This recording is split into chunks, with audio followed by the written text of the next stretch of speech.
पहलगाम दहशतवादी हल्ल्यानंतर भारत आणि पाकिस्तानमधले संबंध ताणले गेले। या हल्ल्यानंतर भारत सरकारने निर्णयांचा धडाका लावलाय। अटारी बॉर्डर बंद करण्याचा निर्णय भारत सरकारकडून घेण्यात आलाय। आता या निर्णयाचा परिणाम थेट व्यापारावर होणार असल्याचं सांगितलं जातंय। भारताच्या या कठोर निर्णयामुळे व्यापारावर कसा परिणाम होईल जाणून घेण्यासाठी व्हिडिओ शेवटपर्यंत बघा।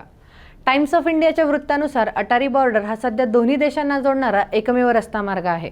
या मार्गाने भारत पाकिस्तानला सोयाबीन, कोंबड्यांसाठी अन्न, भाजीपाला, प्लास्टिक, सूत आणि लाल मिरच्यांसारख्या वस्तू पाठवतो, तर पाकिस्तान आणि इतर देशांकडून भारतात सुका मेवा, खजूर, सिमेंट, काच, सेंधव मीठ आणि इतर अनेक जडीबुटी येतात।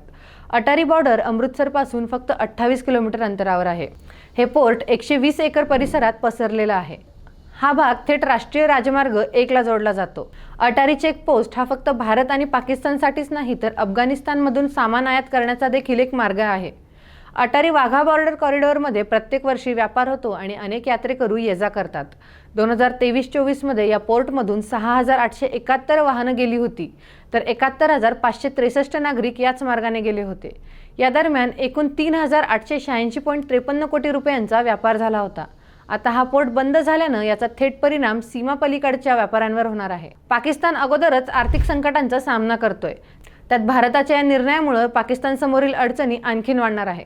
तुम्हाला काय वाटतंय? पहलगाममध्ये झालेल्या हल्ल्यानंतर भारताने पाकिस्तान विरुद्ध आणखी कोणती कठोर पावलं उचलायला हवी? कमेंटमध्ये नक्की सांगा।